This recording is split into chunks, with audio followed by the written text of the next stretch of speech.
तक्षशिला ज्ञान चैनल पर आपका स्वागत है।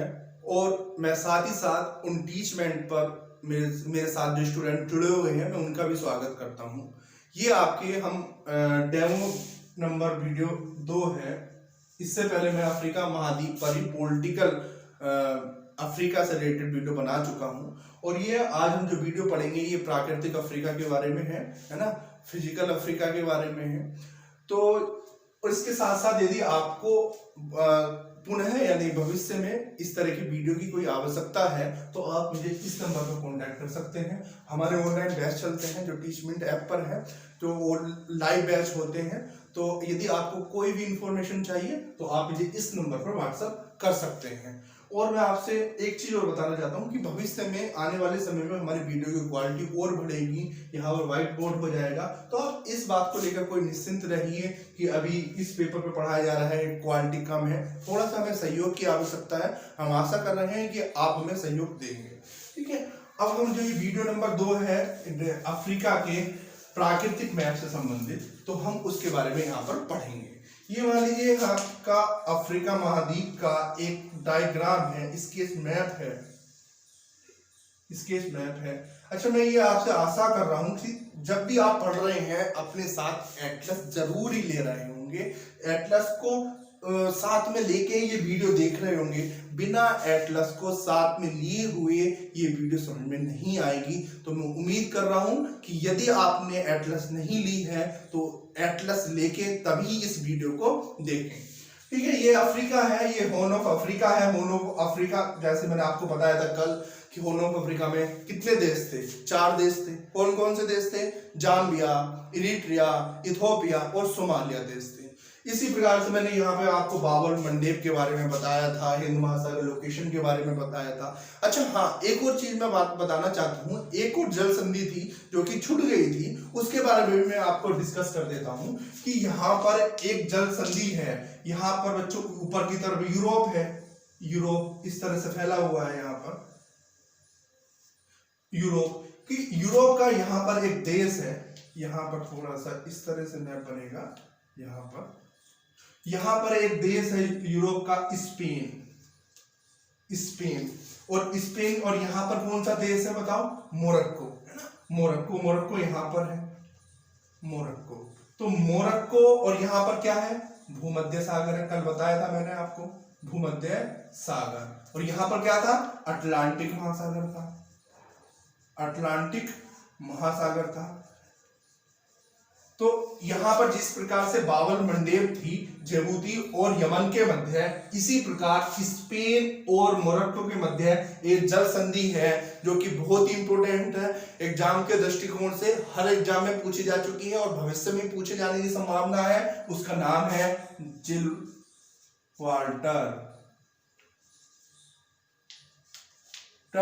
जल संधि, जिब्राल्टर जल संधि। तो यह किस किस के मध्य है? किन 2 देशों को अलग करती है? किन 2 स्थलखंडों को अलग करती है? वो यूरोप या अफ्रीका को अलग करती है, या फिर हम ये बोल सकते हैं स्पेन या मोरक्को को अलग करती है। लेकिन जोड़ती किसे है? भूमध्य सागर और अटलांटिक महासागर को आपस में जोड़ती है। मैं आपको कल बात बता चुका था, जल संधि के 2 काम होते हैं, 2 स्थलखंडों को अलग करना और साथ में ही 2 जलीय भागों को आपस में जोड़ना। तो यहाँ पर कौन सी संधि है? जिब्राल्टर जल संधि। इस जल संधि को हम बच्चों यहाँ पर भूमध्य सागर का प्रवेश द्वार भी बोलते हैं। यदि ये आ जाता है भूमध्य सागर का प्रवेश द्वार कौन सा है, तो उसका आंसर होगा जिब्राल्टर जल संधि। ठीक है, अब हम शुरुआत करते हैं अपने टॉपिक की ओर, जिसका नाम है प्राकृतिक अफ्रीका मानचित्रण। तो ठीक है, यहाँ पर प्राकृतिक अफ्रीका मानचित्रण, प्राकृतिक चीजों में क्या आता है? प्राकृतिक चीजों में आता है पर्वत, आता है पठार, नदियां, झीलें, है ना। वहां पर पाई जाने वाली, यदि हम मानव भूगोल के संबंध में बात करें तो कुछ वहां पर हम देख लेंगे कुछ आर्थिक गतिविधियां कि कौन से देश में किस चीज का उत्पादन होता है। साथ में वहां पर पाई जाने वाली जनजातियों के बारे में भी हम अध्ययन कर लेंगे। तो ये सब चीजों का यहाँ पर अध्ययन करेंगे। और यहाँ पर बच्चों एक था द्वीप मेडागास्कर। अच्छा, मेडागास्कर के बारे में आपको एक फैक्ट्स बताना चाहता हूँ कि मेडागास्कर विश्व का चौथे नंबर का सबसे बड़ा द्वीप है, चौथे नंबर का सबसे बड़ा द्वीप है। यानी चौथे नंबर का सबसे बड़ा द्वीप है, तो पहले नंबर का भी कोई ना कोई रहा होगा, तो उसका नाम है ग्रीनलैंड। ग्रीनलैंड विश्व का सबसे बड़ा देश है, सॉरी द्वीप है। और दूसरे नंबर पर हम बात करें तो दूसरे नंबर पर आता है न्यू गिनी। न्यू गिनी द्वीप दूसरा विश्व का सबसे बड़ा द्वीप है। तीसरा द्वीप बोर्नियो द्वीप है, बोर्नियो द्वीप है। और चौथे नंबर पर आता है अपना मेडागास्कर, मेडागास्कर द्वीप। ठीक है, तो ये भी आपको एक इंफॉर्मेशन मिल गई है। अब हम शुरुआत करते हैं फिजिकल अफ्रीका के बारे में, जिसमें हम पढ़ेंगे सबसे पहले पर्वत के बारे में। तो पर्वतों के मामले में हमें सिंपल से हमें 3 पर्वत पढ़ने हैं, जिसमें पहला पर्वत होगा एटलस पर्वत। तो एटलस पर्वत यहाँ पर है। एटलस पर्वत की लोकेशन कहाँ पर हुई, ये कौन सी लोकेशन हुई बताइए आप यहाँ पर। ये कौन सा हो गया, ये नॉर्थ है, ये वेस्ट है, यानी नॉर्थ वेस्ट हो गया, यानी उत्तर पश्चिम। अफ्रीका के उत्तर पश्चिम में कौन सा पर्वत है, एटलस पर्वत है, एटलस पर्वत। और देश की हम बात करें, यदि आपने पढ़ा है, कल की क्लास अच्छे से पढ़ी है, तो यहाँ पर कौन सा देश आएगा, मोरक्को देश। तो यहाँ पर क्या है, मोरक्को। तो मोरक्को में कौन सा पर्वत है, एटलस पर्वत है।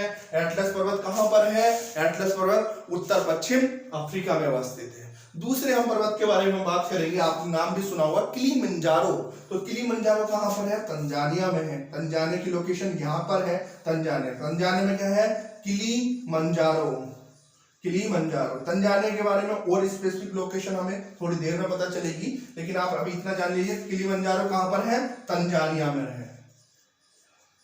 अच्छा, इन चीजों को आप नोट डाउन भी करते हुए चले, नोट्स बनाते हुए चले। जितना जल्दी आप नोट्स बनाएंगे उतना ही आपका फायदा होगा। और इन्हीं चीजों को बार बार रिवीजन करना है, और किसी भी दूसरी तीसरी चीज की कोई जरूरत नहीं है। जो नोट्स बन जाते हैं उन्हीं नोट्स को आपको बार बार रिवीजन करना है। और मैं गारंटी दावे के साथ बोल रहा हूँ कि अफ्रीका महाद्वीप पर मैं जितना पढ़ा रहा हूँ, इससे बाहर कभी भी कुछ नहीं आएगा। ठीक है, यहाँ पर मैं बता के चल रहा था आपसे कि कुछ भी नहीं आएगा, सिंपल आपको नोट्स ही पढ़ना है बस आपको। यहाँ पर हो गया एटलस पर्वत, किलिमंजारो, और एक तीसरे पर्वत के बारे में हम बात करेंगे, जिसका नाम होगा डेकेंसबर्ग पर्वत। तो डेकेंसबर्ग पर्वत यहाँ पर क्या है बताइए, कल बताया था, यहाँ पर क्या है, दक्षिण अफ्रीका है। वो दक्षिण अफ्रीका पर क्या है, डेकेंसबर्ग पर्वत है। डेकेंसबर्ग पर्वत यहाँ पर है दक्षिण अफ्रीका में। अच्छा, डेकेंसबर्ग पर्वत के ही साइड में ही यहाँ पर पाया जाता है बेल्ट।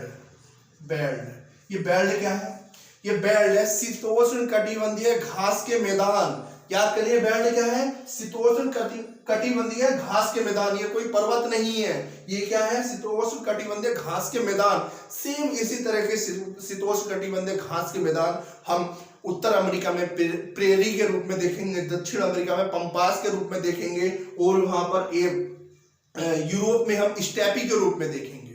ठीक है, तो यहाँ पर हर महाद्वीप में कहीं ना कहीं इस तरह के शीतोष्ण कटिबंधीय घास के मैदान पाए जाते हैं। तो सेम इसी तरह ऑस्ट्रेलिया में पाए जाते हैं, डाउन्स बोलते हैं शीतोष्ण कटिबंधीय घास के मैदानों को वहां पर। फिर यहाँ पर आपने पर्वत के बारे में पढ़ लिया, पर्वत के बारे में हम पढ़ेंगे, पर्वत के बाद हम पढ़ेंगे पठार के बारे में। अच्छा, पर्वत और पठार होता क्या है, अगर मान लीजिए ये एक नुकीली संरचना है, उच्चावच है, जिसकी ऊंचाई बहुत ज्यादा है, ढाल वो तीव्र है, तो उसे क्या बोलेंगे, हम पर्वत बोल देते हैं। वही हम आगे की तरफ चलते हैं तो एक ऐसा भाग जहां पर क्या बोलते हैं, ऊंचाई है, लेकिन क्या है, सपाट, शिखर क्या है, सपाट है, और ऊंचाई क्या है, पर्वत की तुलना में अधिक है, और लेकिन मैदान की तुलना में क्या है, ऊंचाई अधिक है। तो ऐसे भाग को क्या बोलते हैं, हम पठार बोलते हैं। पर्वत किसे बोलते हैं, पर्वत हम उसे बोलते हैं जिसकी ऊंचाई अधिक रहती है, और साथ ही साथ क्या बोलते हैं, उच्चावच क्या होता है उसका, उच्चावच में क्या होता है, उच्चावच में 2 चीजें आती हैं, ये भी आपको बता देता हूं मैं। उच्चावच में 2 चीजें आती हैं, एक आता है ढाल और दूसरी आती है ऊंचाई। जिसके उच्चावच तीव्र होते हैं, इसका मतलब ये है कि उसका ढाल भी तीव्र होता है और ऊंचाई भी अधिक होती है। तो पर्वत की उच्चावच में क्या होता है, ढाल क्या होता है, तीव्र होता है, और ऊंचाई क्या होती है, अधिक होती है। और शिखर कैसा होता है, नुकीला होता है। और यहाँ पर पठार में क्या होता है, पर्वत की तुलना में ऊंचाई कैसी होती है, यहाँ पर कम होती है, लेकिन मैदान से क्या होती है, अधिक होती है, लेकिन इसका शिखर कैसा होता है, सपाट होता है। वही मैदान कैसा होता है, मैदान सिंपल सा सपाट होता है, और इसकी ऊंचाई निम्न होती है, यानी समुद्र तल के बराबर। यहाँ पर यदि समुद्र प्रवाहित होता है तो लगभग इसके बराबर इसकी ऊंचाई होती है। ठीक है, यहाँ पर पर्वत हो गया। अब हम बात करते हैं अफ्रीका के पठार के संबंध में। तो बच्चों मैं आपको एक महत्वपूर्ण इंफॉर्मेशन यह बताना चाहता हूं कि अफ्रीका एक ऐसा महाद्वीप है जो कि पठार पर बसा हुआ है। अफ्रीका एकमात्र ऐसा महाद्वीप है जिसका अधिकांश भाग पठारी भाग है। लगभग अधिकांश का मतलब ये बोल सकते हैं हम, लगभग इतना भाग, अधिकांश भाग किस पर है? पठार पे ही है। तो अफ्रीका में यदि क्वेश्चन ये आ जाता है कि एक ऐसे महाद्वीप का नाम बताओ जो पठार पर अवस्थित है, तो उसका नाम हो जाएगा अफ्रीका महाद्वीप। अब हम बात करते हैं एक नए टॉपिक की जिसका नाम होगा बच्चों, आपने सुना होगा कि एक भ्रंश घाटी है, और भ्रंश घाटी के कारण अफ्रीका धीरे धीरे समय के अनुसार भविष्य में 2 भागों में बंट जाएगा। तो ये भ्रंश घाटी क्या है, हम पहले इसके बारे में हम समझते हैं। अगर मान लीजिए एक स्थलखंड ये है, किसी स्थलखंड ये है, किसी कारणवश वो कारण क्या होता है, वो प्लेट टेक्टोनिक्स में आप पढ़ते हैं। उस प्लेट टेक्टोनिक्स में हम पढ़ेंगे कि कुछ संवहन धारा होती है, उन संवहन धाराओं के कारण इन प्लेटों में दरारें पड़ जाती हैं। तो दरार पड़ेगी तो क्या होगा, इस तरह की दरार पड़ेगी और दरार जैसी पड़ती है फिर इन प्लेटों की गति एक दूसरे के विपरीत हो जाती है, और विपरीत गति होगी। ये प्लेट इधर की तरफ जाएगी, ये प्लेट इधर की तरफ जाएगी, तो होगा क्या, कुछ इस तरह की संरचना बनेगी। यहाँ पर कुछ स्थान बन जाएगा, इसी स्थान को हम बोलते हैं भ्रंश घाटी। इसी स्थान को क्या बोलते हैं? भ्रंश घाटी। यदि इस भ्रंश घाटी में किसी कारणवश यहाँ पर पानी भर जाता है तो यहाँ पर झील का निर्माण हो जाता है। कुछ इसी प्रकार के झीलों का निर्माण अफ्रीका में भी हुआ है। तो वहां पर हम समझते हैं कि पहले ये भ्रंश घाटी अफ्रीका में कहां से कहां तक जाती है। तो ये मान लीजिए ये है भाई आपका अफ्रीका, ये है आपका अफ्रीका यहाँ पर। तो भ्रंश घाटी के बारे में मैं बात करूं तो भ्रंश घाटी यहाँ पर है आपका मलावी झील। कहीं कहीं मलावी झील को न्यासा झील के नाम से भी जाना जाता है। तो मलावी झील या न्यासा झील सेम एक ही प्रकार की झील है, इनका नाम है एक ही है। मलावी झील बोल सकते हैं या फिर आप न्यासा झील बोलते हैं, लेकिन एटलस में आपको जनरली न्यासा झील ही मिलेगा, तो आपको यहाँ पर देख लेना है। फिर दूसरी चीज क्या है, यहाँ पर है मृत सागर। तो मृत सागर कहाँ पर है? यहाँ पर कौन से देश है? ये एशिया का पार्ट है। मैंने आपको कल बताया था यहाँ पर कौन सा है, यहाँ पर सऊदी अरेबिया, यमन और ओमान जैसे देश हैं। सिंपल इसी तरह से यहाँ पर देश हैं इजराइल और जॉर्डन।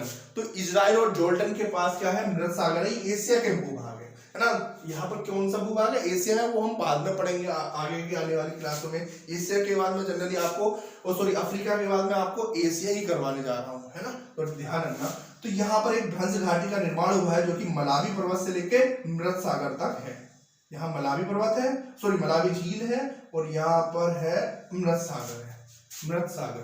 तो मृत सागर से लेके मलावी झील या न्यासा झील तक क्या हुआ है? एक भ्रंश घाटी का निर्माण हुआ है। इस भ्रंश घाटी के कारण क्या हुआ है, यहाँ पर क्या हो रहा है, अफ्रीका का ये भाग इस तरफ जा रहा है और ये भाग इस तरफ जा रहा है। तो दिन पर दिन क्या होते जा रहा है, ये भ्रंश घाटी क्या होती जा रही है? चौड़ी होती जा रही है। हालांकि ये इतनी चौड़ी नहीं होगी जितना मैंने आपको दिखाया है, लेकिन थोड़ा सा ये यहाँ पर आप मान के चलिए, मैंने समझाने के दृष्टिकोण से इसकी लंबाई थोड़ी चौड़ाई आपको ज्यादा बता दी है, लेकिन इतनी चौड़ी है नहीं है। ठीक है, तो क्या हो रहा है, अफ्रीका कुछ भाग इस तरफ जा रहा है और कुछ भाग इस तरफ जा रहा है, जिसके कारण बीच में यहाँ पर पानी भरने के कारण कुछ झीलों का निर्माण हुआ है। उन झीलों के बारे में हम पढ़ लेते हैं। यहाँ पर है मलावी झील। तो मलावी झील, इसके ऊपर है यहाँ पर एक तंगानिका झील।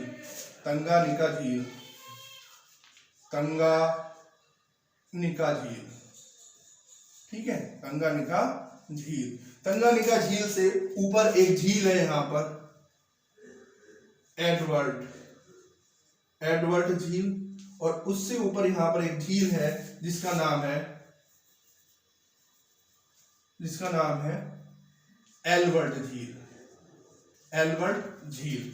और एल्बर्ट झील के ही साइड में एक झील है जिसका नाम है विक्टोरिया झील। मोस्ट इंपोर्टेंट झील है, अभी बताता हूँ क्यों इंपोर्टेंट है ये विक्टोरिया झील बहुत ही महत्वपूर्ण झील है। फिर इसके साथ ही एक और झील है जिसका नाम है यहाँ पर इथोपिया है। यहाँ पर क्या, कौन सा देश है, इथोपिया, है ना, जो कि होर्न ऑफ अफ्रीका का पार्ट था, इथोपिया। इथोपिया में एक झील है जिसका नाम है ताना झील, ताना झील। तो बेसिकली मैंने ये आपको झील का नाम बताया। एक ये जो झील है कुछ इसी प्रकार की है, कुछ भ्रंश घाटी का निर्माण हुआ है। तो इस ताना झील जो है ये भ्रंश घाटी का ही पार्ट है। लेकिन आप ये देख सकते हैं यहाँ पर विक्टोरिया झील है। विक्टोरिया झील भ्रंश घाटी से अलग है, तो विक्टोरिया झील भ्रंश घाटी का पार्ट नहीं है। विक्टोरिया झील भ्रंश घाटी का पार्ट नहीं है, ये अलग है। लेकिन जितनी भी झील का नाम मैंने यहाँ पर लिखा है, मलावी हो, तंगानिका हो, एल्बर्ट हो, या फिर क्या बोलते हैं ताना झील हो, और ऊपर से सागर हो, ये सब क्या है, भ्रंश घाटी के पार्ट है। अब हम एक तरह से इनकी लोकेशन को समझ लेते हैं कि ये मलावी झील कहाँ पर है, कौन कौन से देशों के चारों तरफ इन झील का ये झील बसी है, इनका निर्माण हुआ है। तो मलावी झील के बारे में हम बात करें, यहाँ पर मलावी झील, तो मलावी झील जो है वो 3 देशों के किनारे बसी हुई है। पहला देश है जो यहाँ पर तंजानिया, दूसरा देश है मलावी, और एक तीसरा देश है मोजाम्बिक। तो इन 3 देशों के किनारे यहाँ पर मलावी झील है। मलावी झील को हम क्या बोलते हैं, दूसरा न्यासा झील किस देशों के किनारे हैं, तंजानिया, मलावी और मोजाम्बिक देशों के किनारे। फिर हम बात करते हैं तंगानिका झील के बारे में। तंगानिका झील, तो तंगानिका झील 4 देशों के किनारे है। 4 देश कौन कौन से, आप मैप में भी देखते हुए चलिए कि भाई मलावी न्यासा झील है कहाँ, उनकी लोकेशन देखिए, उनके चारों तरफ देश देखिए उनकी। इसके कारण क्या होगा, आपकी देश की लोकेशन आपको सब देश की पता चलेगी, ये देश कहाँ पर है। तंगानिका झील किसके किनारे है, इसे टंगानिका बोलते हैं, टंगानिका झील। तो टंगानिका यहाँ पर मैं कर देता हूँ, टंगानिका झील। तो टंगानिका झील किसके किनारे है, पहला है तंजानिया के किनारे है। दूसरा यहाँ पर है बच्चों आपका बुरुंडी, है ना। तीसरा यहाँ पर है आपका जाम्बिया, और एक है कांगो। ये 4 देश है। 4 देशों के किनारे 4 देशों के किनारे तंगानिका झील बसी हुई है। भाई हम बात करते हैं विक्टोरिया झील के बारे में। विक्टोरिया झील जो कि मोस्ट इंपोर्टेंट झील है, ये विक्टोरिया झील, ये मैंने क्यों बोली विक्टोरिया झील मोस्ट इंपोर्टेंट झील है, क्योंकि इसी झील से विश्व प्रसिद्ध नील नदी निकलती है। तो नील नदी कहां से निकलती है, विक्टोरिया झील से निकलती है। इस कारण ये झील बहुत फेमस हो जाती है। तो विक्टोरिया झील कहां पर है, ये 3 देशों के किनारे है, तंजानिया,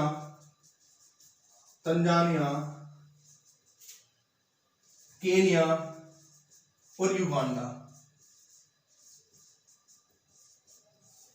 ठीक है, इन 3 देशों के किनारे विक्टोरिया झील है। और विक्टोरिया झील से कौन सी नदी निकलती है, नील नदी निकलती है। और नील नदी सूडान और ऊपर की तरफ यहां से नील नदी निकलती है। अभी आपको इसकी लोकेशन भी मैं बता देता हूं कैसे कहां निकलेगी, लेकिन एक और झील के बारे में बता देता हूं मैं आपको। ताना झील है, ये है यूथोपिया में, और यहां से निकलती है ब्लू नील। कौन सी, ब्लू नील कहां से निकलती है, ताना झील से निकलती है। और केवल नील कहां से निकलती है, विक्टोरिया झील से निकलती है। और ये भी आपको मैं बताऊंगा कि सूडान में, खार्तूम में जाके आपस में मिलती हैं। ठीक है, ये एक अलग मैटर है, यहाँ पर मैं आपको बता चुका हूँ। इसके अलावा एक एल्बर्ट झील है। एल्बर्ट झील जो है वो यहाँ पर 2 देशों के किनारे बसी हुई है, एक है युगांडा और दूसरा कांगो, है ना। इन दोनों के मध्य कौन सी है, एल्बर्ट झील है। तो यहाँ पर हम क्वेश्चंस आते हैं, ये नोट डाउन कर लीजिए आपको, है ना। जैसे आपको लोकेशन पता होगी तो लोकेशन के चारों तरफ कौन सी झील है आप आराम से पता लगा लेंगे। ठीक है, तो आपको बिल्कुल घबराने की जरूरत नहीं है। तो धीरे धीरे हर चीज आपकी क्लियर होती हुई चलेगी। अच्छा, अब हम बात करते हैं विक्टोरिया झील के बारे में विस्तार से, कि विक्टोरिया झील से नील नदी निकलती है। और मैंने अभी बोला आपको ताना झील से, जो कि इथोपिया में है, वहां से ब्लू नील नदी निकलती है। और इन नदी के कारण क्या होता है, इनका संगम होता है। और वो संगम कहाँ पे होता है, सूडान की राजधानी खार्तूम में होता है। अभी मैं आपको बताता हूँ कहाँ से क्या होता है यहाँ पर। अभी ये देखिए, ये है आपका अफ्रीका,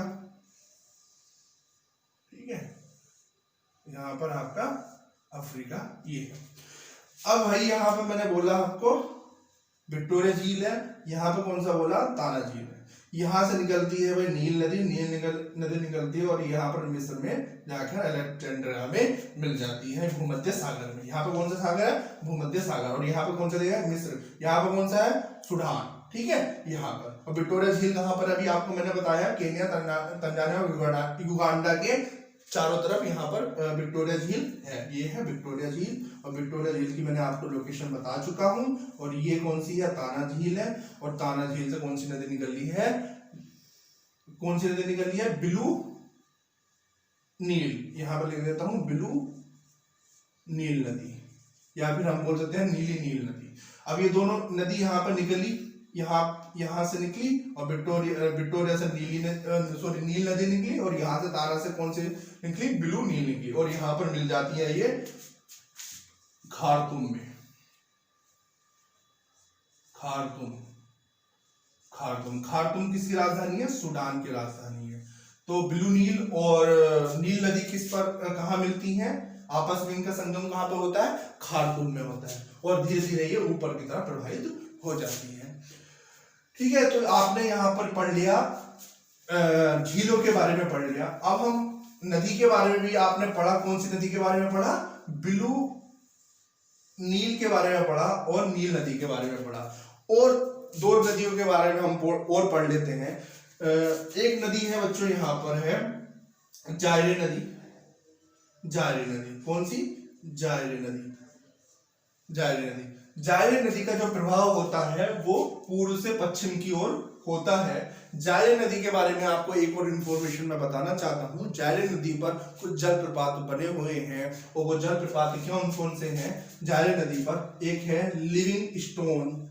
जायरे नदी पर बने जलप्रपात के बारे में मैं आपको बता रहा हूँ। दो जलप्रपात बने हुए हैं, लिविंग स्टोन जलप्रपात और स्टैनले जलप्रपात। स्टैनले जलप्रपात, ठीक है। ये दो जलप्रपात कहां पर बने हुए हैं, जायरे नदी पर बने हुए हैं। अच्छा, अफवाह तंत्र के बारे में हम बात करें तो सबसे बड़ी अफ्रीका की जो नदी है वो जायरे नदी है। अफवाह तंत्र के बारे में, अफवाह तंत्र से मतलब ये होता है अपने साथ पानी सबसे ज्यादा कौन सी नदी लेकर जाती है ना, तो उस मामले में जायरे नदी सबसे बड़ी नदी है अफ्रीका की। लेकिन लंबाई के बारे में हम बात करें कि यहाँ से लेके इस तरह से जो नदी है नील नदी यहाँ पर सबसे बड़ी नदी है लंबाई के मामले में। लेकिन अफवाह तंत्र के बारे में यदि हम बात करें तो जायरे नदी सबसे बड़ी नदी है अफ्रीका की। और यहाँ पर दो मैंने जलप्रपात के बारे में बताया, लिविंग स्टोन और स्टैनले जलप्रपात के बारे में बताया। वही हम बात करते हैं, यहाँ पर एक नदी है वो कि बहुत इंपॉर्टेंट है, ध्यान से सुनना है आपको। यहाँ पर इस तरह से एक नदी है लिम्पोपो लिम्पोपो नदी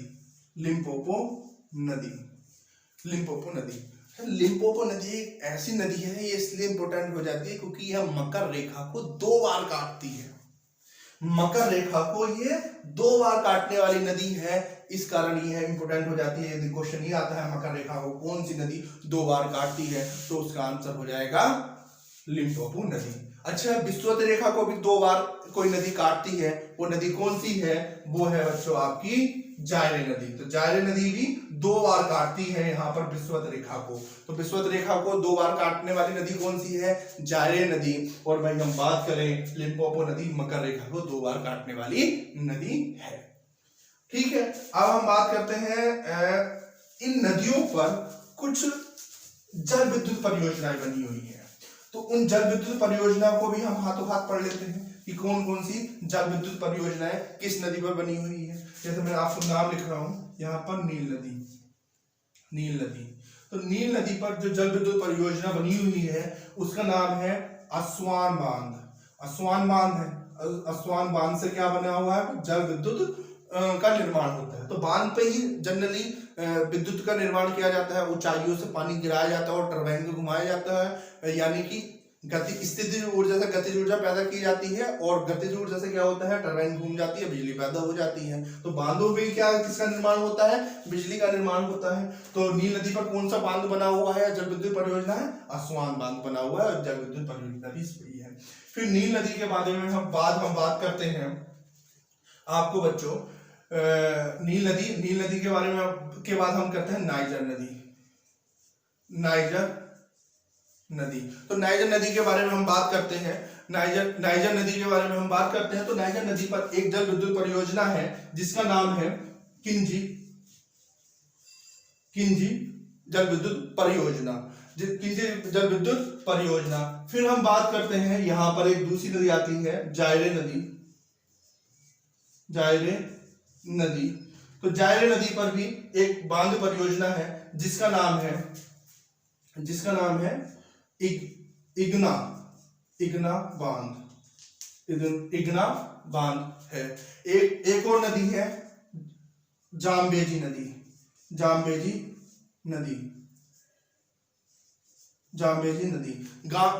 नदी पर एक बांध बना हुआ है जिसका नाम है किरीवा बांध। तो किरीवा बांध कौन सी नदी पर है, जाम्बेजी नदी पर है। जाम्बेजी नदी की लोकेशन के बारे में हम बात करें तो जाम्बेजी नदी की लोकेशन कौन सी है, यहाँ पर आप देखेंगे दो देश, जाम्बिया और जिम्बाब्वे, है ना, जाम्बिया और जिम्बाब्वे। दक्षिण अफ्रीका के ऊपर कौन सा देश है, जिम्बाब्वे, और जिम्बाब्वे के ऊपर कौन सा देश है, जाम्बिया। ठीक है, यहाँ पर अगर मैं लोकेशन के बारे में बात करूं, यहाँ पर आप जानते हैं यहाँ पर साउथ अफ्रीका है। साउथ अफ्रीका से यहाँ पर मकर रेखा गुजर रही है, यहाँ पर, है ना, साउथ अफ्रीका से मकर रेखा गुजर रही है। मकर रेखा के ऊपर कौन सा देश बताया, एक बार मैंने जिम्बाब्वे, और जिम्बाब्वे से ऊपर कौन सा देश है, यहाँ पर जाम्बिया, और यहाँ पर कौन सा देश है, मोजाम्बिक देश है। ठीक है, यहाँ पर कौन सा देश है, नामीबिया के यहाँ पर साइड में कौन सा देश है, बोत्सवाना, सही है, नामीबिया के ऊपर कौन सा देश है, अंगोला। इसी तरह से आपको सारे देशों के बारे में हर एक के बारे में लोकेशन पता होनी है। अंगोला से ऊपर कौन सा है, गैवन से इधर कौन सा है, कांगो, फिर ऊपर कौन सा, कांगो गणराज्य है। फिर कौन सा देश है, युगांडा। ठीक है, युगांडा। फिर यहाँ पर कौन सा है, ऊपर की तरफ केनिया, तंजानिया, है ना। फिर इसके नीचे की तरफ दो देश आते हैं, छोटे छोटे देश। कौन कौन से देश हैं, रवांडा और बुरुंडी, ये सब देश आते हैं यहाँ पर। तो इस तरह से आपको लोकेशन पता होनी चाहिए। यहाँ पर कौन से देश हैं, एक बार फिर दोबारा रिवीजन कीजिए। यहाँ पे मोरक्को के साइड में अल्जीरिया के ऊपर यहाँ पर छोटा सा देश है ट्यूनिशिया, जिसकी राजधानी कौन सी है, ट्यूनिस।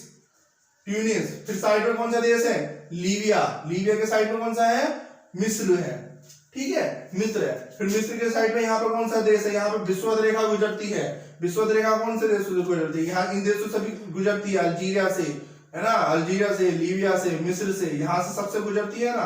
फिर यहाँ पे पश्चिमी सहारा है, फिर मैरिटोनिया, माली, नाइजर के साइड में फिर कौन सा देश है, चाड़।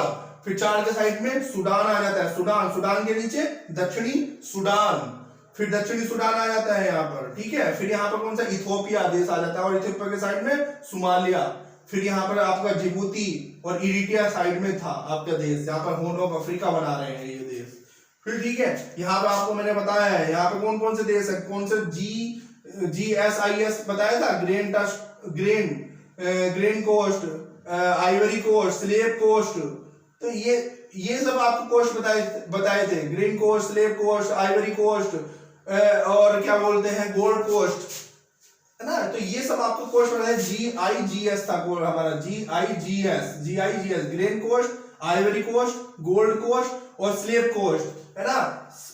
अब यहाँ पर देशों के बारे में हम बात करते हैं, तो हमने कौन कौन से ग्रीन कोस्ट में दो देश बताए थे, कौन से, लाइबेरिया और सिएरा लियोन और लाइबेरिया। फिर हमने आगे बात करी आइवरी कोस्ट आ जाता है, फिर गोल्ड कोस्ट में हमने बात करी थी घाना की, और फिर स्लेव कोस्ट में हमने 3 देशों के बारे में बताया था। कौन कौन से देश थे हमें स्लेव कोस्ट में, कौन कौन से देश थे, टोगो, बेनिन और नाइजीरिया के ऊपर कौन सा देश होगा, नाइजर। याद रखिए आप इन सब चीजों को। यहाँ पे और कुछ 2-3 देश है, गिनी है ना, सिएरा लियोन के ऊपर कौन सा, गिनी, फिर गिनी के ऊपर है गिनी बिकाओ, इस तरह से। ये फिर ऊपर एक छोटा सा देश होगा सेनेगल, इस तरह से आप हर देशों के बारे में लोकेशन पता चल जाएगी, अफ्रीका के हर देश के बारे में आपको लोकेशन पता चल जाएगी। आप पूछेंगे उत्तर से दक्षिण, पूर्व से पश्चिम लोकेशन बताइए। यूपीएससी में क्वेश्चन इसी तरह के आते हैं मैपिंग के, तो आप यूपीपीसीएस में भी इस तरह के क्वेश्चन आते हैं। तो हर एक क्वेश्चन के बारे में आप अच्छी तरह से समझ जाएंगे जब आपको इन सब चीजों के बारे में पता होता है। ये बांध परियोजना का जो क्वेश्चन आते हैं वो मिलाने के लिए आते हैं। अच्छा, एक तरफ दे देते हैं नदी और दूसरी तरफ कौन सा दे देते हैं, बांध दे देते हैं, उसकी नदी मिलाइए, इस तरह से ऐसे क्वेश्चन आते हैं। तो इस तरह के क्वेश्चन आप तभी कर पाएंगे जब आप मेहनत करेंगे, बार बार इन चीजों को नोट्स बना लेंगे और रिवीजन करेंगे। तो हमने बांध पढ़ ले, पर्वत पढ़ लिया, नदी पढ़ी है ना, और झीलें पढ़ ली, और एक और चीज हम पढ़ते हैं जिसका नाम होगा बच्चों मरुस्थल। ठीक है, मरुस्थल के बारे में हम पढ़ लेते हैं। और मरुस्थल और जनजातियां बची हैं, फिर आपका ये खत्म हो जाएगा अफ्रीका मैपिंग। ठीक है, अगर हम मरुस्थल के बारे में बात करते हैं, यहाँ पर ये है अफ्रीका और यहाँ पर है, ठीक है, और यहाँ पर है ये आपका मेडागास्कर। तो यहाँ पर है बच्चों आपका सहारा, है ना। यहाँ पर एटलस था, एटलस पर्वत था, और एटलस पर्वत के दक्षिण इधर ही पूर्व की तरफ, है ना, ये कौन सा होगी, ये कौन सी लोकेशन होगी यहाँ पर, ये अफ्रीका पर्वत, सॉरी एटलस पर्वत के इस तरफ कौन सी होगी, ये होगी साउथ, और ये हो गया पूर्व, है ना, दक्षिण पूर्व। दक्षिण पूर्व में कौन सा हो गया एटलस पर्वत के, सहारा, सहारा मरुस्थल। तो सहारा मरुस्थल। अच्छा, ये जो सहारा मरुस्थल है, एक और चीज मैं आपको बताना चलता हूँ, बहुत इंपॉर्टेंट चीज बताने जा रहा हूँ, ध्यान से सुनना कि ये सहारा मरुस्थल है, सहारा मरुस्थल। तो सहारा मरुस्थल के चारों तरफ कुछ घास के मैदान पाए जाते हैं, यहाँ पर घास के मैदान पाए जाते हैं। तो इस घास के मैदान को बोलते हैं सोहेल। क्या बोलते हैं, सोहेल। तो घास के मैदान को यहाँ पर सोहेल बोलते हैं। ठीक है, तो ये जो सोहेल है, ये सोहेल की लोकेशन मैं आपको बताता हूं। सोहेल, सोहेल बेसिकली देखा जाए तो यहां पर 4 देशों में, एक तो हुआ माली, माली, मोरोतोनिया, मोरोतोनिया जो कल बताए थे, माली, मोरोतोनिया, नाइजर और चाड, नाइजर और चाड, 4 देशों में ये पाया जाता है सोहेल। सोहेल कहां पर पाया जाता है, 4 देशों में पाया जाता है, माली, मोरोतोनिया, नाइजर और चाड। यहाँ पर ये क्या है, सोहेल घास के मैदान है जो कि सहारा मरुस्थल के चारों तरफ पाए जाते हैं। ठीक है, आपने पढ़ लिया सहारा के बारे में, सहारा मरुस्थल कहां पर है। तो सहारा मरुस्थल की लोकेशन यहाँ पे आपको पता चल गई है, सहारा यहाँ पर है। अब सहारा यहाँ पर है, इसके अलावा कुछ 2-3 मरुस्थल और पाए जाते हैं। एक मरुस्थल है नाविब, नाविब मरुस्थल, नाविब जैसे नाम से ही स्पष्ट है, नाविब। नाविब का मतलब होता है नाविब, जैसे नाम से स्पष्ट है, नाविब। नाविब का मतलब नामीबिया में, नाविब का मतलब नामीबिया में। नाविब मरुस्थल कहां पे होगा, नामीबिया में। नामीबिया की लोकेशन मैंने आपको बता भी चुका हूं कि मकर रेखा यहां से गुजरती है। इसके दक्षिण में कौन सा देश है, आपको दक्षिण अफ्रीका बताया था, और इससे ऊपर कौन सा है, अंगोला। आपको अभी मैं बता चुका हूँ रिवीजन जब आपको करवाया था। ठीक है, नाविब मरुस्थल कहाँ है, नामीबिया में। फिर यहाँ पर ही नाविब के साइड में एक और मरुस्थल है जो कि बहुत इंपॉर्टेंट है, जिसका नाम है कालाहारी, कालाहारी मरुस्थल। तो कालाहारी मरुस्थल कहाँ पर है, यहाँ पर नामीबिया के साइड में कौन सा देश है, आप बताइए। यदि आपको मैप ध्यान से पढ़ी हुई है, वो देश है बोत्सवाना। तो कहां पर है, बोत्सवाना में कौन सा मरुस्थल पाया जाता है, कालाहारी मरुस्थल। कालाहारी मरुस्थल कहां पर पाया जाता है, बोत्सवाना में पाया जाता है। तो सहारा मरुस्थल हो गया, नाविब मरुस्थल हो गया, कालाहारी मरुस्थल हो गया। एक और मरुस्थल के बारे में हम पढ़ेंगे जिसका नाम है नाविब मरुस्थल। कौन सा मरुस्थल, नाविब मरुस्थल। तो नाविब मरुस्थल कहां पर पाया जाता है, मिस्र और सूडान में। मिस्र एंड सूडान में कौन सा मरुस्थल पाया जाता है, नाविब मरुस्थल पाया जाता है। तो ये सब आपने 4 मरुस्थल के बारे में पढ़ लिया। अब इन अफ्रीका में कुछ जनजातियां भी पाई जाती हैं, तो उन जनजातियों के बारे में भी हम पढ़ लेते हैं। ठीक है, कौन कौन सी जनजाति कहां पर पाई जाती है। अच्छा, आपने एक जनजाति का नाम सुना होगा, नहीं सुना है तो ध्यान से सुनना है। जनजाति मैं यहाँ पर लिख रहा हूं और वहां पर क्षेत्र लिख रहा हूं, क्षेत्र या देश के नाम लिख रहा हूं, कौन सा पाई जाती है। ठीक है, एक जनजाति है पिग्मी जनजाति, पिग्मी। पिग्मी जनजाति बच्चों पाई जाती है कांगो में, कांगो बेसिन में। Congo basin. तो कांगो बेसिन का मतलब ये कांगो गणराज्य के क्षेत्र में कहां पर पाई जाती है? पिग्मी जनजाति पाई जाती है। ठीक है, फिर हम बात करते हैं एक और जनजाति की, मसाई। मसाई कहां पर पाई जाती है? केनिया और तंजानिया में पाई जाती है। केनिया एंड तंजानिया में पाई जाती है। केनिया एंड तंजानिया में पाई जाती है। ठीक है, यहाँ पर हम लोकेशन बनाते हुए चलते हैं। देखिए यहाँ पर, ठीक है, यहाँ पर कौन सी है? इस क्षेत्र में कौन सा पाई जाती है? पिग्मी जनजाति पाई जाती है, पिग्मी। यहाँ पर कौन सी हो गई? केनिया और तंजानिया में मसाई जनजाति हो गई। ठीक है, मसाई। यहाँ पर एक देश है आपका, यहाँ पर बोत्सवाना, है ना? तो बोत्सवाना में पाई जाती है आपका बच्चों, ध्यान से, यहाँ पर बोत्सवाना, यहाँ पर है बोत्सवाना, लिख देता हूं यहाँ पर, होटनटोस कहां पर पाई जाती है? बोत्सवाना में पाई जाती है। ठीक है, फिर यहाँ पर एक दक्षिण अफ्रीका है। दक्षिण अफ्रीका में एक जनजाति पाई जाती है, जूलू कहां पर पाई जाती है? दक्षिण अफ्रीका में पाई जाती है। दक्षिण अफ्रीका में जूलू पाई जाती है। इसके अलावा और भी जनजातियां हैं, जैसे दो जनजाति पाई जाती है कहां पर? यहाँ पर दो जनजाति, उनका नाम है होन्सा एंड फुलानी है, ये पाई जाती है नाइजीरिया। होन्सा एंड फुलानी पाई जाती है नाइजीरिया में। इसके अलावा दो जनजाति और हैं जिसका नाम है, मैं यहां पर लिख देता हूं, यहां पर दो जनजाति हैं, हुतू एंड तुत्सी। ये पाई जाती है बच्चों यहाँ पर रवांडा एंड कहां पर? बुरुंडी में पाई जाती है ना? रवांडा एंड बुरुंडी में पाई जाती है। रवांडा की राजधानी किगाली में आपको बता चुका हूं, है ना? तो ये तो जनजातियां हैं। ये जो जनजाति, इनके बारे में आपको एक चीज बताना चाहता हूँ, ये बेसिकली आपस में एक दूसरे की घृणा करती है। जैसे भारत और पाकिस्तान के बीच में ऐसा देखने को मिलता है जंग, ऐसी इन दो जनजातियों के मध्य आपस में जंग देखने को मिलती है और काफी एक बहुत बड़ा नरसंहार पास्ट में हो चुका है। यदि आपको इंटरनेशनल रिलेशन में पढ़ेंगे अफ्रीका के बारे में, तो आप देखेंगे कि एक जनजाति दूसरी जनजाति से लड़ती है और वो गृह युद्ध की शिकार हो जाती है। अब वो गृह युद्ध क्यों होता है, कैसे क्या हुआ, उसमें उपनिवेशवाद का कितना बड़ा रोल था, ये सब वर्ल्ड हिस्ट्री का टॉपिक है या फिर इंटरनेशनल रिलेशन का टॉपिक है। इनके बारे में कभी हम बाद में चर्चा करेंगे। अभी हमने जनजातियां पढ़ ली हैं। अब एक और चीज मैं आपको बताता हुआ चलता हूं जो कि मानव भूगोल से संबंधित है और बहुत ही इंपॉर्टेंट है, ध्यान से समझना है कि कौन से देश में किस प्रकार की फसलें होती हैं। तो इन सब चीजों के बारे में हम पढ़ लेते हैं। ठीक है, अच्छा, आपने यहां पर पढ़ा है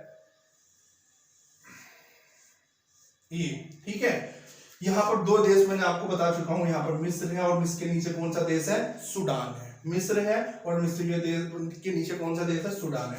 यहाँ पर बच्चों बेसिकली कपास की खेती होती है। कपास, अगर पूछे अफ्रीका में कपास कहाँ पर होती है तो उसका आंसर होगा मिस्र और सूडान में होती है। क्यों होती है? क्योंकि यहाँ पर नील नदी प्रवाहित होती है और नील नदी का पानी मिलता है, जिसके कारण यहाँ पर कपास हो जाती है। इसके अलावा दो द्वीप और है, एक है द्वीप का नाम है जंजीबार द्वीप है और दूसरे द्वीप का नाम है पेम्बा द्वीप। ये जंजीबार द्वीप जो है ये है बच्चों तंजानिया में, है ना? तंजानिया में। और जब ये पेम्बा द्वीप है मोजाम्बिक में। ये दो द्वीप है, याद रखिए। और ये दोनों द्वीप किसके लिए फेमस है? लौंग उत्पादन के लिए।